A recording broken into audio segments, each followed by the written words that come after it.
అందరికీ నమస్కారం. ఈరోజు మనం చామగడ్డ వేపుడు ఎలా చేయాలో చూడబోతున్నాం. చాలా అంటే చాలా ఈజీ అనమాట. రుచి కూడా సూపర్గా ఉంటుంది.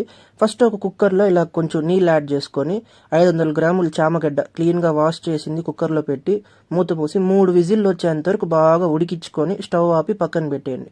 ఆ తర్వాత ఒక కడాయిలో 4 స్పూన్ల నూనె, 1 స్పూన్ ఉద్దిపప్పు, ఆవాలు, పచ్చెనగపప్పు, జీలకర్ర, 2 ఎండుమిరపకాయలు యాడ్ చేసి 2 మినిట్స్ మీడియం ఫ్లేమ్లోనే బాగా రోస్ట్ చేసుకోండి. ఆ తర్వాత ఉడికించిన చామగడ్డని ఇలా తోలు తీసి మీడియం పీసెస్గా కట్ చేసి కడాయిలో యాడ్ చేసి 5 మినిట్స్ మీడియం ఫ్లేమ్లోనే బాగా మగ్గనివ్వండి. ఆ తర్వాత 1/2 స్పూన్ పసుపు, 1 స్పూన్ ఉప్పు యాడ్ చేసి మళ్ళీ ఇంకొక 5 నిమిషాలు మీడియం ఫ్లేమ్లోనే బాగా వేగనివ్వండి. ఆ తర్వాత ఒక రెమ్మ కరివేపాకుని ఇలాగ కత్తెరతో కట్ చేసి వేసుకోండి.